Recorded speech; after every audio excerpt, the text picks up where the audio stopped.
Yuvaraj Tikendrajit ke Bisar ki damak special court ma sem ki madugi president na Lieutenant Colonel Saint John Fancourt Michael Assistant Adjutant General na way ki atay member ani de Nifumari Suba Gurkha Rifles ki Commandant Major Richard Kali Retsue amasung Naga Hills ki Deputy Commissioner C.A.W. Davis ne Tikendrajit ki Bisara se Lising amaga sanipan maribudra mathoige Jun gi tang amadagi hauraga tha simaki tang tarada loisan ke British Sarkar gi maikaida sakhi tara manga chongthokhe makoi adudi Rasiklal Kundu Pamon Charan Mukhya Padhai Dhubchan Thakur Nifunithoi Suba Gurkha Rifles ki Lieutenant J. Setterton Hobam Dewan Giridhari Singh Orfe Angom Ningtho Jatra Singh Uru Singh Orfe Usava Thangjaba Yaima Sagol Se Madhana Singh Hira Chaubi Machahal Trilok Singh Orfe Nongthon Basatwal Sobedar Khelendra Singh amasung Nifunithoi Suba Gurkha Rifles ki Captain G.H. Butcher ne makoi sing asigi manungda mi ani di British officer ne ani na Bengali ne tarana maitai macha ngakta ne aduga amana Deswali ne Tikendrajit ki maikai de lep ki sakhi sing de Chawba Singh Atomba Singh apokpagi ming Purna Singh Tonu Singh Michau Singh Atomba apokpagi ming Gandhar Singh amasung Balaram Singh taruk kasine makoi sing asi maitai macha ngakta ne Bharat Sarkar ki hukum matungina Manipur phamkiba special court bisara do Jun gi tang amagi ayuk pung 12 tabada hokhi hana senapati oiramba tungda Manipur gi Yuvaraj oikhiba Tikendrajit Singh gi bisada Maharani gi matakta lan hobagi ahanba charge asida bibadi na maral leite haina hairi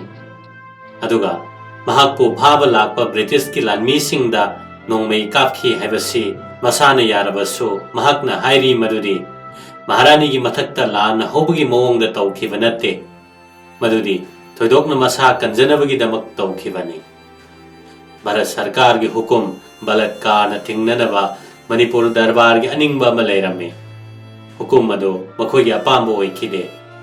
Maharaj ki Kerani Ramcharan Mukherjee gi ꯑꯩꯈꯣꯏꯗ ꯂꯩꯔꯤꯕ ꯖꯋꯥꯟꯗ ꯍꯥꯏꯔꯤ ꯃꯗꯨꯗꯤ chief ꯀꯃꯤꯁꯅꯔꯅ ꯊꯨꯡꯂꯗ꯭ꯔꯤꯉꯩꯒꯤ ꯊꯥꯈꯥꯏ ꯑꯃꯒꯤ ꯃꯃꯥꯡꯗ ꯊꯤꯡꯅꯅꯕ ꯑꯃꯁꯨꯡ ꯂꯥꯟ ꯇꯥꯅꯅꯕ ꯊꯧꯔꯥꯡ ꯇꯧꯈꯤ ꯃꯅꯤꯄꯨꯔꯒꯤ ꯗꯔꯕꯥꯔꯗ ꯇꯥꯔꯝꯃꯤ ꯃꯗꯨꯗꯤ ꯅꯤꯡꯊꯧ ꯈꯨꯕꯝ ꯊꯥꯗꯣꯛꯂꯝꯂꯕ ꯃꯍꯥꯔꯥꯖ ꯑꯗꯨ ꯑꯁꯥꯝꯒꯤ ꯆꯤꯐ ꯀꯃꯤꯁꯅꯔꯒ ꯂꯣꯏꯅꯅ ꯀꯣꯍꯤꯃꯥꯗ ꯃꯅꯤꯄꯨꯔ ꯇꯥꯕ ꯂꯝꯕꯤꯗ ꯂꯣꯏꯅꯔꯛꯂꯦ ꯑꯗꯨꯒ ꯕꯤꯕꯥꯗꯤꯅ ꯃꯗꯨ ꯊꯤꯡꯅꯅꯕ ꯂꯥꯟꯒꯨꯝꯕ ꯑꯃ ꯁꯥꯖꯟ ꯇꯧꯈꯤ ꯍꯥꯏꯕꯁꯤ ꯌꯥꯗꯦ ꯍꯥꯏꯅ ꯍꯥꯏꯈꯤꯗꯦ Sangsilakliba adu thingnanaba Manipuri lanmi lising ama mau thana tana thagani haina lepkhiba council adugi bibadina sabhapati oiki hanagi Maharaj adu chief commissioner ga loinarakte haiba telegram ama phanglabatada Bharat Sarkar gi hukum adu thingnanaba thauna phana honaramba du tokhi chief commissioner na sekmaida thunglaba March ki tang kun ma thoidagi tang kulumdoi phawgi thaudok adu aikhoina lokhat pe yai Ahanbada Mr. Greenwood kaunaba ani subada bibadina naba amasung ahum subada Maharaj ki darbarda masamak yauba asinatana ataidi saki sing amasung bibadi masamak na yaba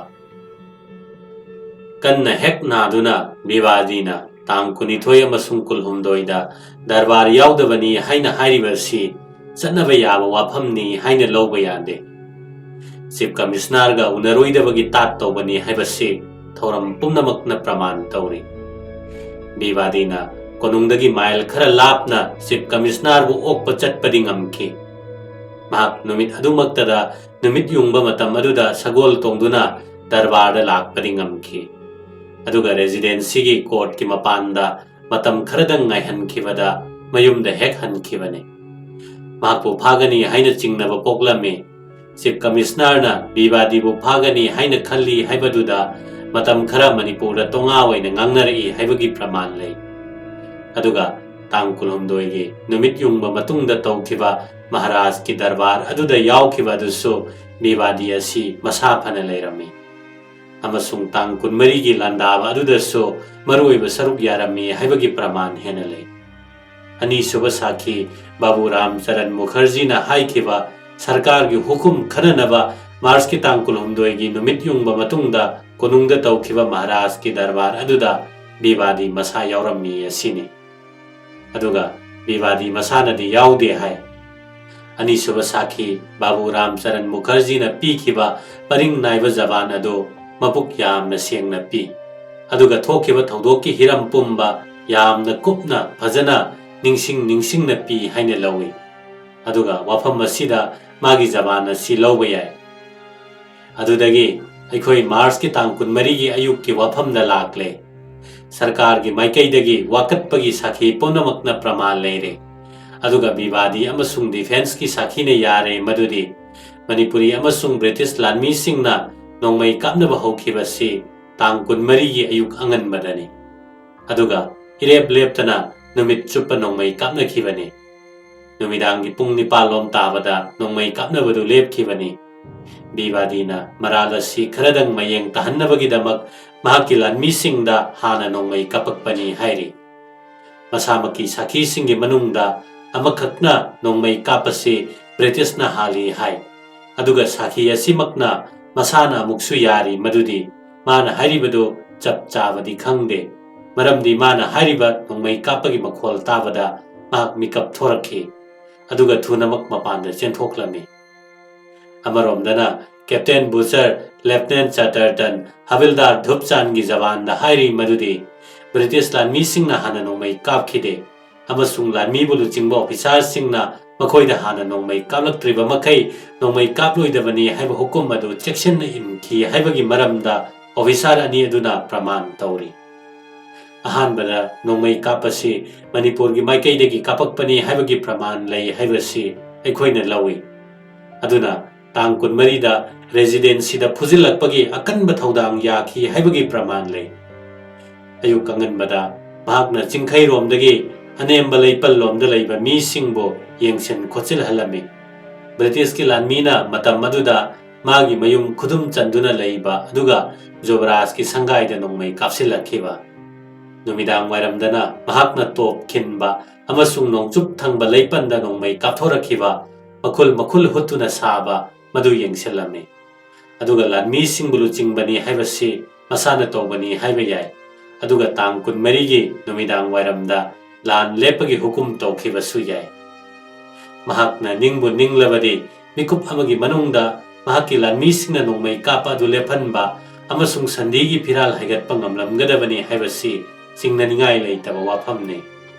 aroibada mahakna tang kunmari gi ahingda British ki lanmi singbu changjaro o haiki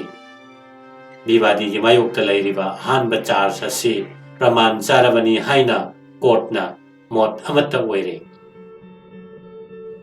British officer singna Mars ki tang kunmari gi ahingda lanban gi manungda Bibadi bu darbar unaki haibasi yanaraba wafamni Bibadi na hairiba numit adugi thokhiba thodok adugi marida maikai animakta nungai taba phongdoknaraba matungda mahakna British lanmi singbo makhoi gi khulai thadok haningbagi wa haikhe aduga madutada mahakna makhoibo Kohima phauba asoyangam thoktana thindokani haikhe aduga amuk haikibana Manipur gi lanmi sing asi asuki matik saurabana luton ka khiduna mana khamba ngambagi sakti irei leikidre hairibo wafam adu chief commissioner na yadrabada darbar du loisinkhre Bibadi darbar thadokre aduga top garot lomda chatkre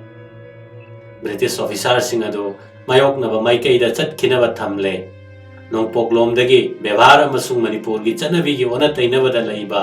asigumba thaudaw asina British ki mihut oiriba sing adugi mathakta yamna saure haibasi phongdokhi miyam adu hanna mayai kaduna leirame amasung makhoi gi ningthau macha gi thaudaw asina thunamak officer singi mathakta hingsa gi saktam amu utke makoina tana thinke nongmai tokning na sokhe aduga thangna yanduna hatlo haina laukhe aduga officer singi manungda amade khulai na sokhe amasung angom ningthaugi thaurangdagi officersing adu darbar sangi siri mathak yawba ngamki makhoi gi manungda Mr. Grimwood po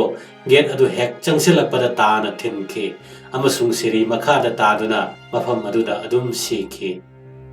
lau khungnarakpagi khonjel tabada bibadina amuk halaktuna pangluludana miyam adu tankhai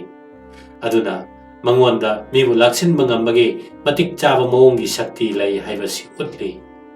adudagi mahakna officer sing adubo soida ngamdana senau haina angom ningthauda hukum pirami aduga makhoigi soida ngamdana ba amuk honaramdana magi yamna chanajaraba marup Mr. Grimwoodna siri makhada siduna tababu una amadi atai saheb singsu khudong thiba ma thuna mak tholakpa yai haibasi khangna adum chatki mahakna officer sing adu asoy ngam thokhandana makhoigi kem yaukhina ba honaramde matam maduda nongmai yamna kapna khiba maramdagi honakhidabani hai toigo masung aikhoigi matik chaba praman lei madudi nongyai yaudriba phauba nongmai amuk khanna kapnaramde aduga darbar adu numidang pung mapalom tabada tauki haibagi praman le bibadi masana mukka hairi madudi jatra sing amasung usabana mahakpu naraba matungda nongmai kaplamde aduga sakhi sing asina mahakna darbar sang thadoktuna chatkraba matungda mahakpu leipandu tana thirakhi maram asina mana hariba wa si sumdabani haiduna mawa laudre mahakna tauge haibabu ninglamlabadi officer sing adu get mapan yongna thindokpa ngambagi shakti lay haibasi chingnaramde haibagi praman lay maramde magi misingna magi hukum inba aduga makhoibu lakchinba ngambagi praman lay mahakna hariba sing asi chummi haina lauraba phawbada officer sing adubu top karot tana natraga lanban tana asoy angam thoktana leirunaba pubada thingbinaba kanamata leiba nate mahakna angom ningthauda officer sing adugu senarunaba haiduna chumnatagi haikhibani aduga lanmi sing adu yengnanaba lanban tana chatki masina praman tauribadi mahakna saheb sing asibo matam aduda hatninglamdrabasu mahakna pamba karigumba kharadangidamak makhoibu dandi oina thamninglammi bibadina lanbanda leiringaida jatra sing amasung usabana tamkhibadi tangal general na officer sing adu halu haina hukum piramle toigo masung makoina mahaki hukum adutabu pamlambani sakhi singi zaban da khenaba khare leire jatra sing na haibadi bibadi na simak haiki aikoi chalasi aduga halduga tanarurasi toigo masung bibadi na haiki haina usabana haibadi tangal general na haiba hukum adu illoidabani aduga masigi maramda mahak lakadabani amasung unaragadabani bibadina tangal general na hatpagi hukum pi haibagi damak ifong pong na maral siri matam maduda jatra sing top garota lairami toigo masung mahak wari saba loiba phawba ngairamde jatra singa loinarakpa usaba darbar sang tana chatki amasung bibadina top garota tangal general ga wari saba chatkibadu mahakna uhawi amasung pungkhai amaromgi matungda yengkhoiba matam aduda lakhi amasung hairami madudi general thangalna British officer sing adubo sanglingbada sinakhro haina hukum tauki mahakna adudagi matau karamna darbar holdagi puthokhiba amasung sa mamangi gate tana pukhiba adugi mawong adu tamki toigo masung hatpa makti ukide adudagi mahakna top garot tana chatki mahaki ahoba zabanda mafam aduda bibadi leiramde hai aduga amuk yetpadadi mafam aduda mahak leirami hairi taramathoi suba sakhi hida chawbina usabagi zaban adu achumbani haina yakhi toigo masung makha amuk takhibadi mahakna officer sing adubo lanmi gi mafam da sinaruraga top garot lomda halakpadadi Yuvaraj ka thangal general ga anina wari saduna leiramba u thengnakhi aduga sakhi asigi matungina sanglingbagi sardar adu sanglingbagi thabak aduda yaurami tara mari suba sakhi yengkhoibana hida chawbi amasung usaba anina piriba jaban adumak adum hairi aduga madugi mathakta hena kanaba machak kama pi khudam moina hai madudi tangal general na mangoda sumna haiki Yuvaraj asigi mamangda saheb sing asi sanglingbada sinakhro haiduna nangonda haiki. Aduga karigi nahakna sinadribano. Aduga karigi matam aduda Yuvaraj ti ka aduda tumboi tumdaboi torami. Mana haiki madudi saheb sing adu sanglingbagi makutta sinaruraba matungda top garo lomda halakpadadi bivadi bu ukhide hai. Sanglingba sing kauroi haibasi mahakna yaramde. Tara suba sakhi sanglingmana mi hatkibagi maramda akuppa marol adu piri. Mana haiki madudi Yuvaraj ki hukumna mahak mafam maduda leirambani. Aduga yengkoibana mahakpu kaurabani. Sakhi ki zaban asumna laure madudi mi hatpa matam aduda satwal haibadi maruoiba sanglingba adu yauramde. Tarani thoi suba sakhi satwal haibadi sanglingba gi luchingba aduna mahaki zaban asibu achumbani haine yare. Aduga yengkoibana makoibu kaurai haibasi soidabani. Mahakna simasu hai madudi mi hatpa aduda mahak yaukide. Manipuri sakhi pumnamakna piriba zaban asi khara makhaidi chummi haibasi sanglingba adu natana makoigi manungda kanamatana hatkhribasing adu ui haine yaroi. Aduga mi halabagi hek matungda kari thokrabagi haibagi zaban pikhibadu thoine hena thajaba yadabani. Jatra singi zabanda thangal general na bibadiga aniga mi hatpagi maramda yamna kupna nainaduna leiringaida jatra sing masamak thokhi. Aduga Yuvaraj kidamak yamna kanna amasung magidamakta thawai yauna honakhiba jatra singi zaban punamak asi thajaba yaba wafam natre. Aduga siguma zaban pikhiba asi makoina sanakhiba warising adu tasengna haidokningdabadagini. Bivadi ki zaban da hariba wafamde mana thangal general na officer sing adu hanaba hukum pikhiba amasung asigum hukum pikhiba dugi maramda thangal general ga wari sanage haina halakpa matamda bivadi hipthaki amasung tumthakre haiba wafam asi sukha thajaba yadaba wafamni. Mahakna madumak tasengna toramba thoklabadi saheb sing officer sing hatpada masana yakhiba natana atai karisu oiroi aduna thangal general na haikiba wafam adu yakhibani haina lawba tare. Bivadina maduda tuminna yakhiba amasung sanglingba singbu kaunaba anisuwa hukum tawkhiba si tuminna yakhibadagini haibasi courtna tasengna chingnaba leitre haibadu sengle. Atopa amuk thajaningai leitre. Bivadina masana masagi pikhiba zabangi matungina British officer sing adubu hananaba hukum piraba matungda halakpani. Mana madugi maramda thangal general ga yenarami aduga mabusu sairami. State ki manungda khwaidagi hena sakti chawba mahaki mathangda leiba mantri oibana aduga officer sing adubu haninglabada bivadina kharadang oina yetlamlaga hipthakibani. Mahakna tasengnamak officer sing adugi thawai kanbige ninglamlabade asigumba nungsi haitraba thodokasi ithok thoklam loidabani. Mahaki hukum yaudana saheb sing adu kanagumba mi amatada sinaroidabani haina mangjaunana mana manai ama phawba thakhiba leite. Aduga mahakna makhoibo girls yankaimuk thapa lanbanda asoi angam yaudana leiba yaraba mafamda thadokpasu tawkhire. Bivadi ki thangai sengba yathang yaudana usabana thangal ki hukum adu ihan hana in kidaba oirabade amasung hukum aduda magi yaningdaba bahar adu khanglamlabade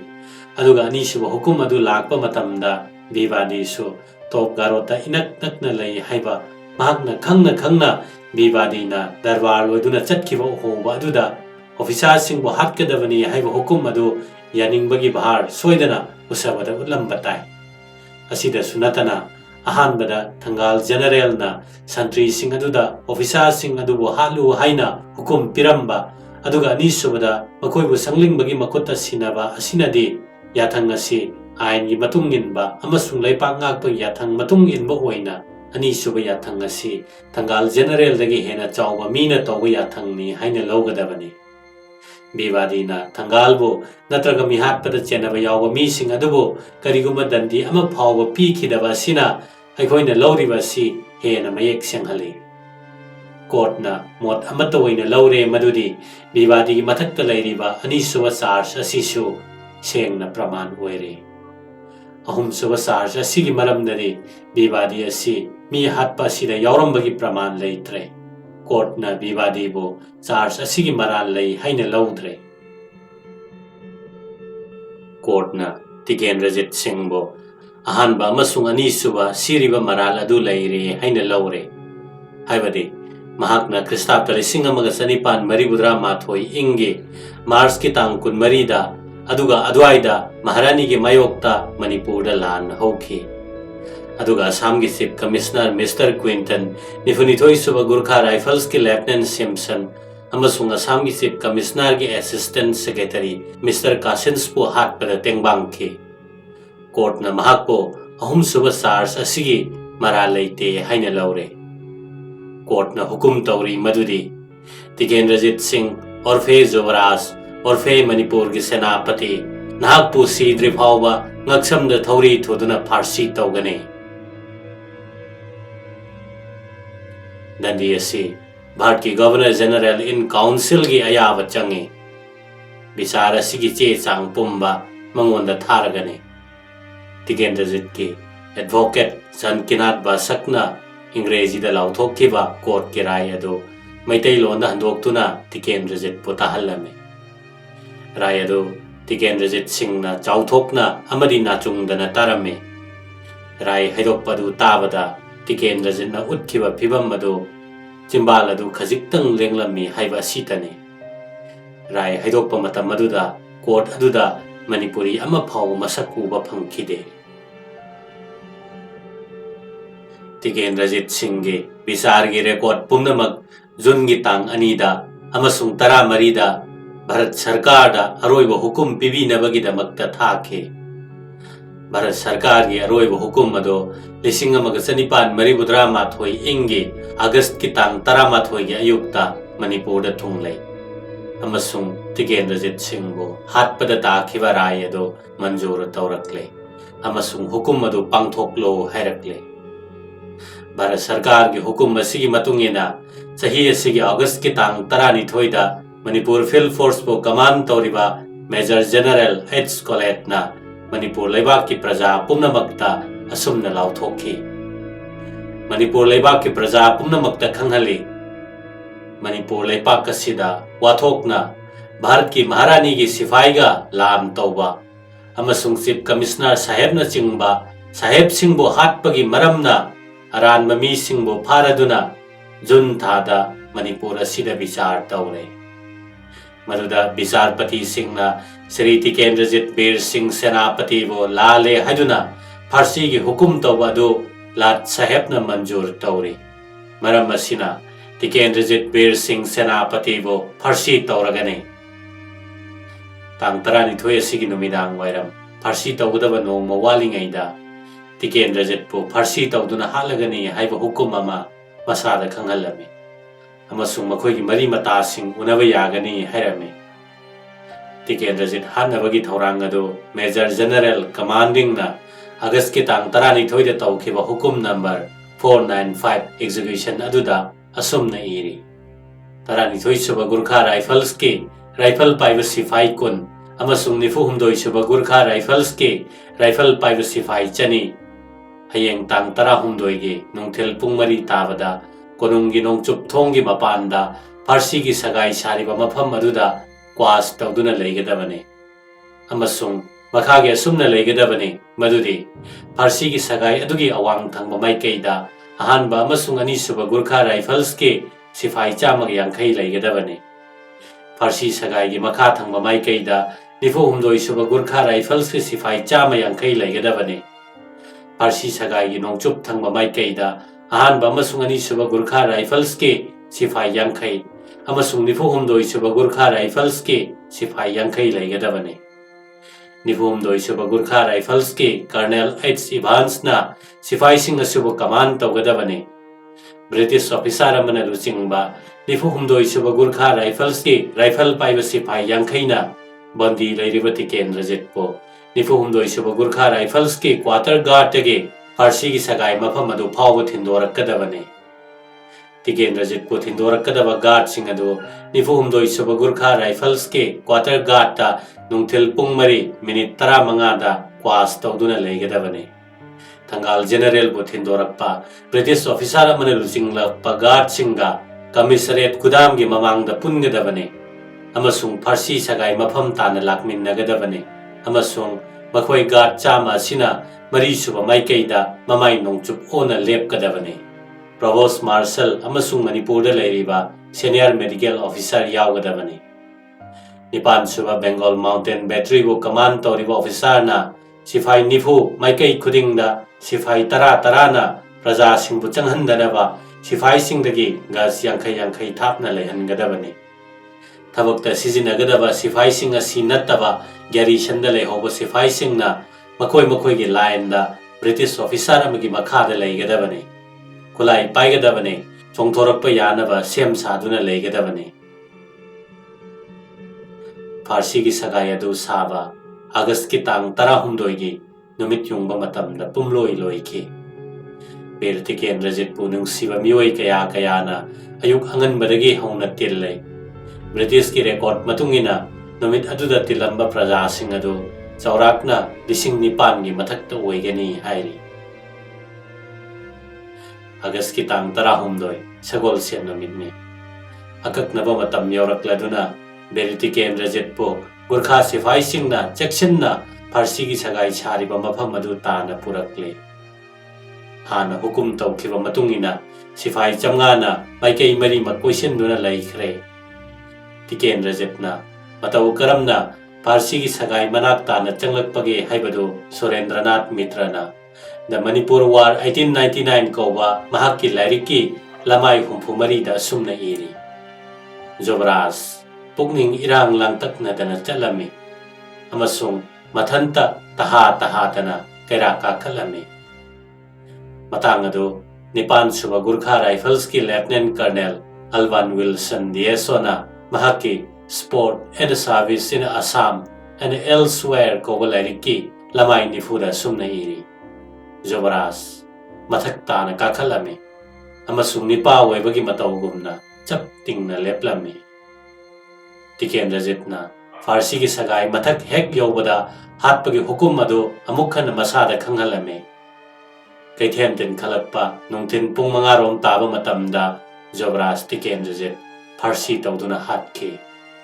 बीर तिकेंद्रजित फारसी तौबगी दृश्य अदु lieutenant colonel Alban Wilson मसामकना उहोबदु असुमना eri surgeon तदुना सेनापति की ngaksamda फारसी की थौरी अदु हुकचेले अदुगा मवोंग चाना सेमजेले अदुगा बंदी असिबो फारसी तौदुना हाटके असिगुम्बा अरोइबा दृश्य असिबो Manipur district गेजेटर दा सुमना इरी पोलो ग्राउंडा फारसी की सगाई सारामे अमसुंग कोर्ट की हुकुम निंगथीना पांगथोकलमे असुम येंखिबदा मी अमना उबा ngamkhaygi तामख्रबा सरक अदु फावबा नुपी सिंगना फिंगौ फावना उखि निंगथौ पालिङैदा कनागुम्बा हाटपा तारबा मी अदु नुपी मयाम चंगदुना कनबीबा यावे अदुमना कनबीगद्रा खंदुना मी लिसिंग लिसिंग तिलमे थौरीदा हेक यानबगा अमदी सेनापतिना संसार वांगमा हेक लानखिबगा तिलमलिबा मियामदुगी मरक्तगी कप लावबगी खोंजेलतना मफम अदु पुमनिन निलमे बीर तिकेंद्रजित की फारसी तौदुना लैरिबा मसादो पुंग अमरोम यानदुना थमलमे मणिपुर की सीनियर मेडिकल ऑफिसर ए कोलमैन सर्जन बीर तिकेंद्रजित सिंह की अयानबा मसादो पुंग अमगी मतुंगदा यामना कुपना येंगलमे अमसुंग मथवाई याउद्रे हाइना लाउथोकलमे मणिपुर फील्ड फोर्स के chief political officer HP. Maxwell ना ममांग मक्तदा फारसी तौदुना हाटखिबनी हाइना इदुना पीखी भारत की ममिंग चल्लबा हिस्टोरियन डॉक्टर रमेश चंद्र मजुमदार ना तिकेंद्रजित सिंह बो तौखिब विचार मतौ असे विचारनी हाइना लौबा यादे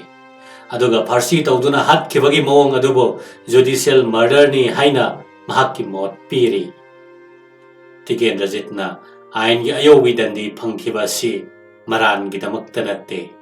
मथौना अमसुंग मरिंगजेल लैबगी दमकतनी हाइना डॉक्टर रमेश चंद्र मजुमदार ना हाइके